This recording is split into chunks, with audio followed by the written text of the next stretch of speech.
Hello everyone. आज हम fourth class की पर्यावरण अध्ययन की पाठ्य पुस्तक आसपास में दिया गया पाठ 7 खिड़की से को अच्छे से सोल्व करना सीखेंगे। सभी बच्चे वीडियो को शुरू से लेकर अंत तक पूरी देखें और अगर आप अभी तक चैनल पर नए हैं तो मेरे चैनल ऑनलाइन स्टडी हब को सब्सक्राइब करें। अगर वीडियो अच्छी लगती है तो इसे लाइक भी करें, अपने दोस्तों के साथ शेयर भी करें। तो देखिए, शुरुआत करते हैं पाठ 7 खिड़की से। अब यहाँ ओमना की डायरी का सेकंड पार्ट यहाँ आ जाता है। 16 मई को ओमना जो है वो उसका सफ़र जो है वो शुरू हुआ था। आज ये उसका सेकंड डे है। 17 मई दिखाया गया है। 7:30 बजे का टाइम है, सुबह हो चुकी है। अब ओमना कहती है कि अब सुबह हो गई है। मैं कल रात बहुत जल्दी सो गई थी। बाहर इतना अंधेरा था कि कुछ भी दिखाई नहीं दे रहा था। आज सुबह जब ट्रेन रुकी तो मेरी आंख खुली।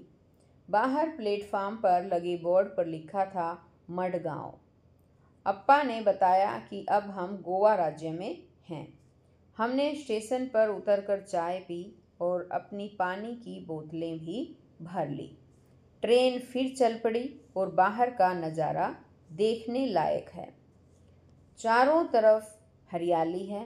मैदानों की लाल मिट्टी में उगे छोटे छोटे पौधे और पेड़ों से ढकी पहाड़ियाँ बहुत ही सुंदर लग रही हैं।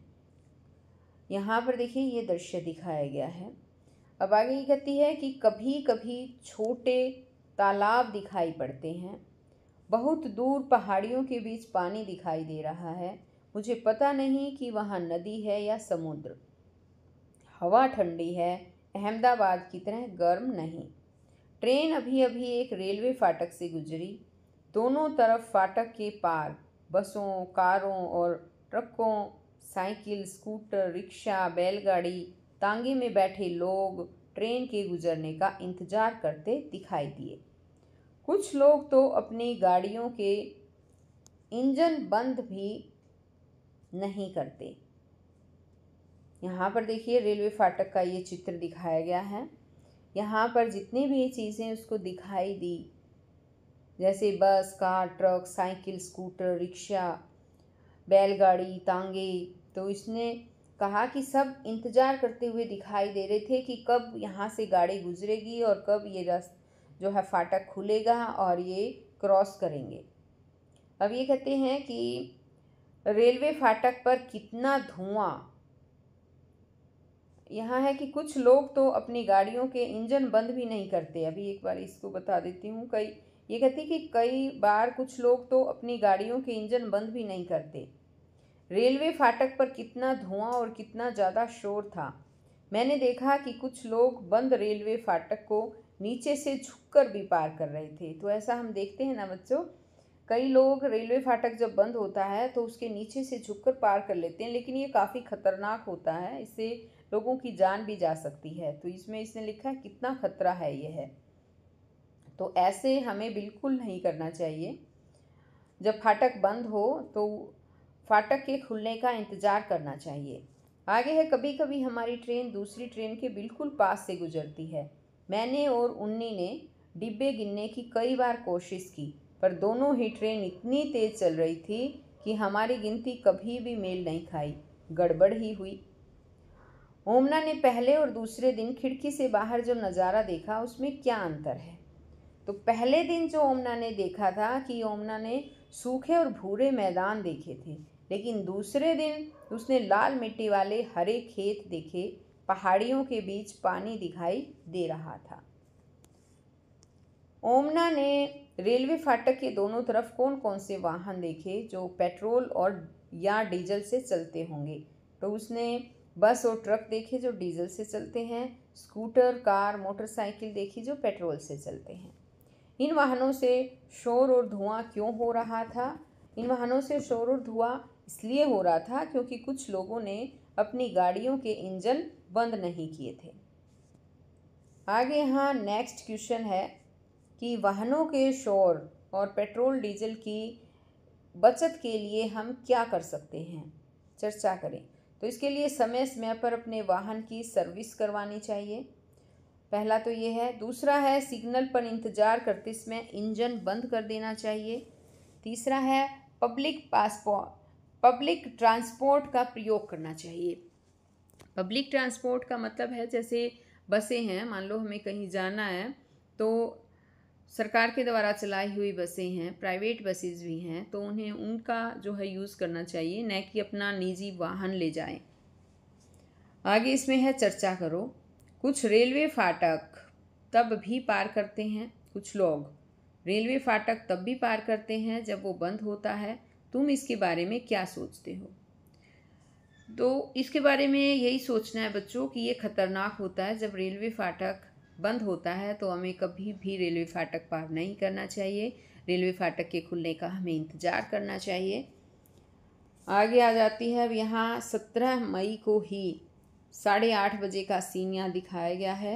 ये कहती कि मैं खिड़की के पास आंखें बंद किए बैठी थी कि अचानक ट्रेन के चलने की आवाज़ बदल गई। खड़ खड़ खड़ ऐसी आवाज़ आने लगी। मैंने आंखें खोली। अंदाज़ा लगाओ मैंने क्या देखा। तो बताओ इसने क्या देखा होगा?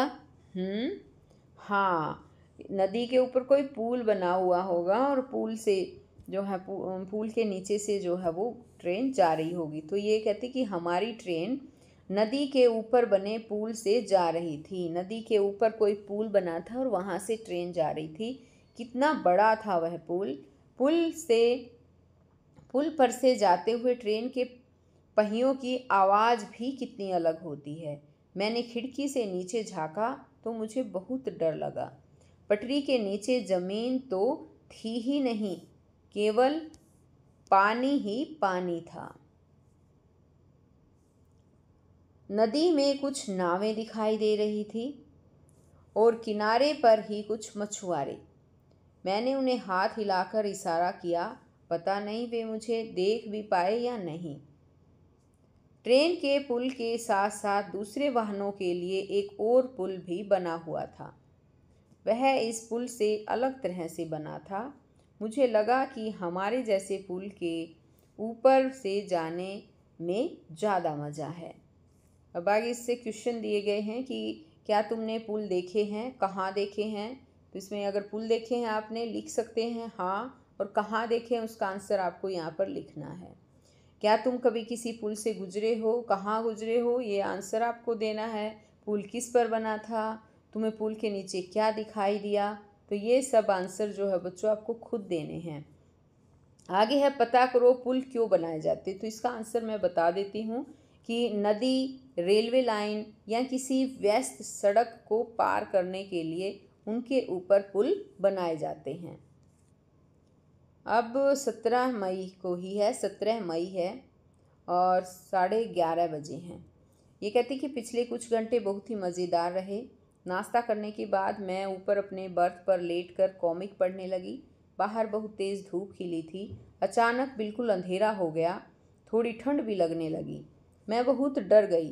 कुछ ही देर बाद ट्रेन के अंदर की बत्तियां जल उठी, पर बाहर बिल्कुल घुप अंधेरा था। किसी ने बताया हम सुरंग में से गुजर रहे थे। पहाड़ को काटकर बना सुरंग।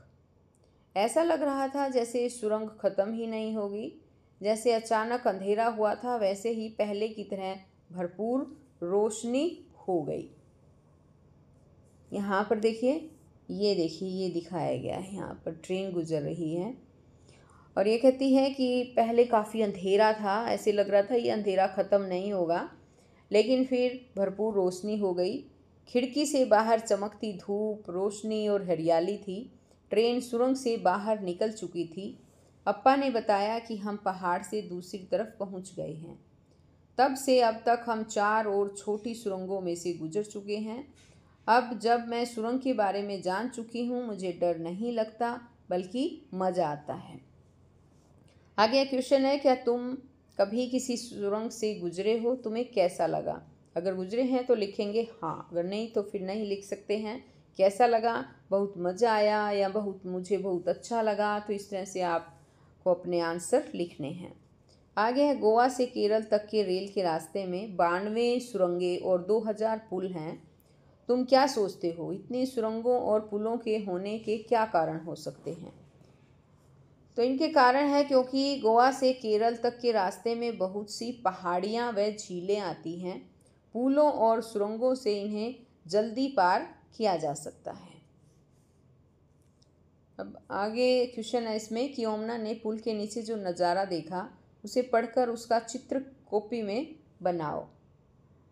तो उसको क्या दिखाई दिया होगा? शायद उसको पानी ही दिखाई दिया होगा पुल के नीचे देखने से। तो उसका चित्र आपको अपनी कॉपी में बनाना है। आगे कल्पना करो अगर सुरंगें और पुल ना होते तो ओमना की ट्रेन पहाड़ और नदियाँ कैसे पार करती?